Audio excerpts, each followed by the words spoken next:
Seorang pria kesepian dan putus asa berkali-kali mencoba mengakhiri hidupnya, berharap kematian bisa membebaskannya dari dunia yang dia benci. Tapi takdir justru menggagalkan usahanya dan malah mempertemukannya dengan 4 sosok hantu yang memaksa pria itu meminjamkan tubuhnya demi mewujudkan keinginan terakhir mereka yang belum terlaksana. Alih-alih menemukan kematian yang tenang, pria itu perlahan belajar cara menghargai hidup dari mereka yang sudah tidak bernyawa. Pria malang itu adalah Sangman, seorang pria yang hidup sebatang kara tanpa siapapun di sisinya. Di tengah kehampaan dan tuntutan ekonomi yang kian berat, ia memutuskan untuk mengakhiri hidup dengan menelan puluhan obat. Namun aksinya gagal karena pemilik kos segera memberikannya pertolongan pertama. Kini Sangman terbangun di ranjang rumah sakit. Ia begitu terkejut mendapati seorang pria berbadan gempal duduk di sampingnya sembari menikmati sebatang gulungan tembakau. Tapi yang lebih membuatnya terkejut adalah tiba-tiba ia ditegur perawat sebab dialah orang yang membakar tembakau tersebut. 병원에서 금연인 거 모르세요? Sangman semakin tertegun dengan keanehan yang dialaminya karena hanya dialah yang bisa melihat sosok pria tersebut. Bahkan karena hal itu, Sangman dibawa ke psikiater untuk memeriksa kesehatan mentalnya. Namun, ketika sedang berkonsultasi, Sangman malah menemukan keanehan selanjutnya, yaitu suara tangis dari loker sang dokter. Ia pun segera memeriksanya dan menemukan sesosok perempuan. Akan tetapi, lagi dan lagi, hanya dia yang bisa melihat sosok tersebut. Di malam hari, ia kembali menemukan kejanggalan tatkala mendapati seorang kakek sedang mengganggu seorang perawat. Dan sialnya, sosok kakek itu kini juga mengikuti kemanapun dirinya pergi, sama seperti sosok-sosok sebelumnya. Bahkan mereka bertiga secara tiba-tiba meminta Sangman menuruti permintaannya. 오늘부로 너랑 몸 같이 쓰게 된 사람이야? Pagi hari, sosok lain kembali mendatanginya. Kali ini seorang anak kecil yang hiperaktif. Seketika Sangman pun tersadar kalau mungkin mati surinya lah yang mengakibatkan dirinya bisa melihat keempat sosok hantu tersebut. Karena risih selalu diikuti, Sangman pun memilih mendatangi paranormal. Alih-alih mengusirnya, paranormal itu malah memerintahkan Sangman untuk membuka diri dan menuruti semua permintaan mereka. Karena keempat hantu itu bukanlah roh jahat yang ingin mencelakainya, melainkan jiwa-jiwa yang terjebak dalam dunia fana yang memiliki penyesalan mendalam dan keinginan terakhir yang belum terwujud. Maka dari itu Sangman harus membantunya. Jika tidak, hidup Sangman tidak akan tenang. Begitupun jika dia memilih mengakhiri hidup lagi, kematiannya juga tidak akan tenang. Tidak ada pilihan lain, Sangman pun menurutinya dan membawa mereka semua ke rumah. Tepat di hari itu, untuk pertama kalinya, suasana rumah Sangman terasa berbeda karena tidak ada lagi kehampaan. Namun rasa bersyukur itu berubah menjadi kekesalan lantaran keempat hantu itu mulai merasuki tubuh Sangman dan melakukan apa yang mereka sukai, seperti minum hingga mabuk, sebat, makan secara berlebihan, hingga menangis di depan para tetangga. Sangman pun meluapkan kekesalan pada mereka berempat, namun yang dia dapati malah ketidakacuhan. Sangman yang muak akhirnya bersedia membantu mereka untuk mewujudkan keinginannya satu persatu, agar mereka semua bisa pergi dari hidupnya dan Sangman bisa melanjutkan niat mengakhiri hidup tanpa gangguan siapapun. 한 맺힌 게 있으신 거죠? 무슨 수를 써서라도 다 들어드릴게요. Esok hari, Sangman mulai membantu arwah sang kakek untuk mencarikannya sebuah kamera.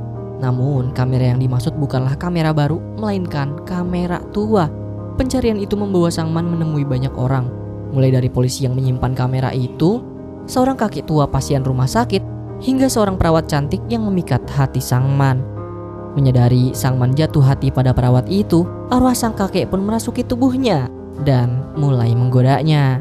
다방 가서 쌍화차 한 잔 어떻소? Setelah menyelesaikan permintaan si kakek, Sangman kini berusaha menuruti permintaan si anak kecil, di mana permintaannya adalah menonton film kartun favoritnya di bioskop. Di sana Sangman bertemu kembali dengan Yun So, perawat yang ditemuinya kemarin di rumah sakit saat membantu arwah si kakek tua.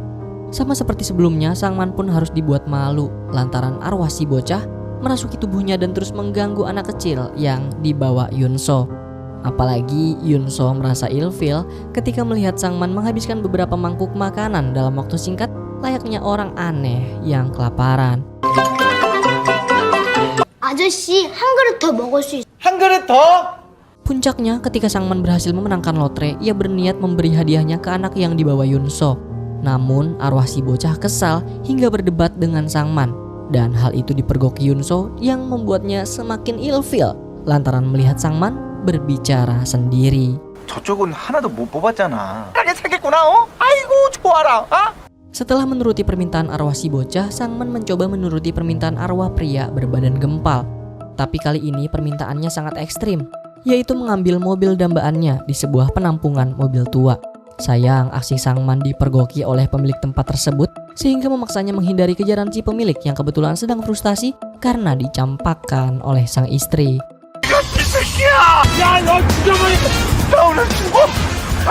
Karena tidak bisa kabur, Sangman pun memilih untuk berbicara pada si pemilik secara baik-baik, bahkan membuat kesepakatan untuk mencari keberadaan istrinya dengan imbalan memberikan mobil yang diinginkan arwah berbadan gempal. Esok hari, Sangman diam-diam mengikuti kemanapun langkah dari istri si pemilik penyimpanan mobil.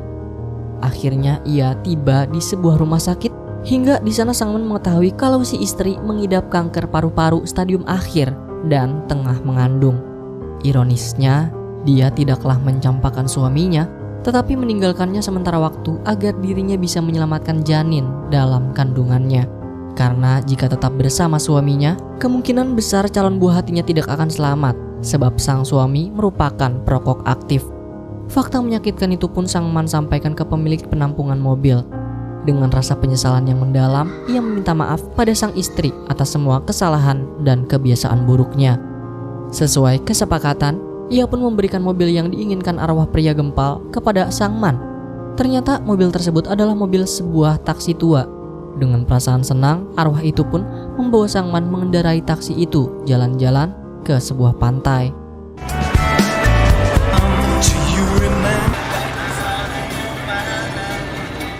Di tempat itu keduanya pun bertukar cerita, di mana Sangman mengungkapkan kalau dirinya merasa senang karena baru pertama kali ke pantai. Hal yang sama pun dirasakan si arwah pria gempal, lantaran mengunjungi tempat ini merupakan impiannya dan keluarga kecilnya dulu. Bahkan demi merayakan kesenangan mereka, arwah itu pun merasuki tubuh Sangman untuk berenang menikmati momen itu bersama arwah-arwah lain. Di perjalanan pulang, Sangman harus rela ditahan pihak kepolisian karena kedapatan mengendarai mobil sambil merokok dan membuang puntungnya sembarangan. Di momen itu, para polisi dibuat kebingungan dengan tingkah Sangman sebab ia berbagi kesadaran dengan arwah pria gempal. 저거 웰컴 게스트 굿바이 사요나라 아마 키긴다 잘 하지마 그만해 어? Pihak kepolisian yang muak dengan tingkah Sangman memintanya untuk menghubungi keluarga agar bisa menjamin kebebasannya. Namun dikarenakan Sangman hidup sebatang kara, ia pun meminta Yunso menjadi penjaminnya. Sepanjang waktu sembari menunggu kedatangan Yunso, Sangman tanpa sadar menceritakan kehidupannya yang terasa hampa pada si arwah. Ia sangat berharap bisa memiliki keluarga seperti orang-orang pada umumnya, bersenda gurau bersama, dan merasakan rasa yang tak pernah dia rasakan, yaitu disayangi. Ternyata semua ucapan Sangman didengar oleh Yunso yang sedari tadi sudah tiba. Yunso pun mulai mengerti bahwa Sangman bukanlah orang aneh, tetapi orang yang merindukan kasih sayang keluarga. Esok hari, Sangman mencoba menuruti permintaan dari si arwah perempuan. Permintaannya sangat sederhana, yaitu memasak dan menyajikan hidangannya ke orang-orang. Namun sebelum hal itu terjadi, tiba-tiba sesosok arwah lain datang menemuinya. Ternyata arwah tersebut adalah ayah Yunso yang meminta bantuan menyampaikan pesan terakhirnya pada Yunso. Sangman pun segera menemui Yunso, bahkan ia juga mengaku bisa melihat para arwah yang telah meninggal. Tapi belum sempat menyampaikan pesan, Yunso malah mengusirnya. Karena saat ini ia sedang berduka dan tidak memiliki waktu untuk mendengar omong kosong Sangman. Esok hari, Sangman menuruti permintaan arwah perempuan yang sebelumnya tertunda. Tidak seperti biasanya yang selalu menangis, arwah perempuan itu terlihat sangat bahagia ketika mereka berdua berbelanja kebutuhan memasaknya. Saat makan malam tiba, Sangman dikejutkan oleh sosok Yunso yang datang ke rumahnya dengan maksud meminta maaf dan memberikan kamera milik ayahnya. Di pertemuan itu, Sangman akhirnya menyampaikan pesan dari arwah ayah Yunso yang belum ia sampaikan. Sebuah pesan sederhana tentang penyesalan permintaan maaf, dan kasih sayang yang tak pernah terucapkan semasa hidup. Sangman juga mengungkapkan bahwa hingga akhir hayatnya, sang ayah selalu mencintai putrinya dan bersyukur bisa menghabiskan saat-saat terakhir bersama dirinya. Tak lupa ia juga memberitahu Yunso bahwa sang ayah meletakkan sebuah hadiah untuknya di rumah sakit. Namun alih-alih tersentuh, Yunso justru menganggap semua itu hanyalah omong kosong yang tidak masuk akal. Terlebih tidak mungkin seseorang bisa berbicara dengan orang yang sudah meninggal. Kini di mata Yunso, Sangman hanyalah orang tidak waras yang berpura-pura peduli tentang hubungan dia dan ayahnya. Kemudian malam itu, ia memilih pergi meninggalkan Sangman. Kepergian Yunso menghancurkan hati Sangman. Untuk pertama kalinya, kemampuan yang selama ini ia miliki justru membuatnya kehilangan orang yang paling ia sayangi. Merasa usahanya sia-sia, Sangman akhirnya mengusir para arwah yang selama ini mengikutinya karena semua permintaan mereka sudah ia turuti dan tak ada lagi alasan bagi mereka untuk berada di sisinya. 소원도 다 들어줬는데 안 가요? 가줘요.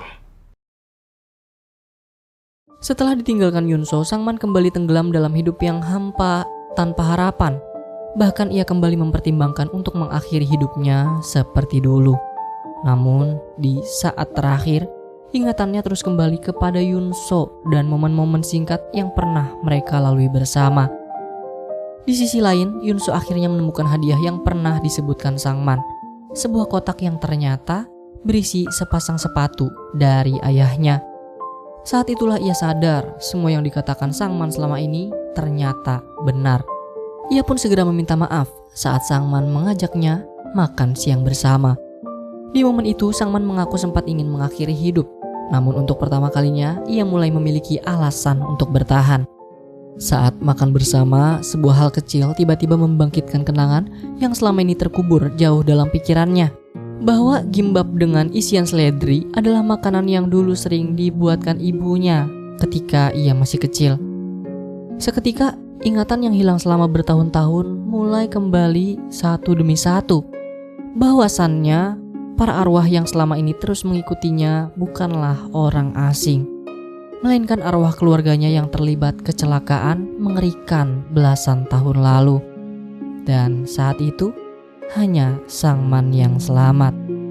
Arwah pria gempal adalah ayahnya, seorang supir taksi yang berjanji membawa keluarga kecil mereka berlibur ke pantai sebelum maut menjemput. Arwah kakek mesum adalah kakeknya yang ingin mengembalikan kamera yang pernah dipinjamnya. Arwah anak kecil hiperaktif dan rakus adalah kakaknya yang selalu berebut makanan dengannya. Dan arwah perempuan yang selalu menangis adalah ibunya yang sedih meninggalkan anak bungsunya hidup sebatang kara di dunia yang kejam ini. Dengan air mata yang terus membasahi pipinya, Sangman berlari menuju rumahnya, mencari ke setiap sudut, bahkan meracau memanggil keluarganya, memohon agar mereka kembali, karena kini ia sudah mengingat semuanya. Ternyata keempat sosok itu tidak pergi, mereka selalu berada di dekat Sangman sejak hari kecelakaan. Mereka tidak pernah meninggalkannya, mereka selalu di sisinya, menjaganya dalam diam hingga akhir hayatnya.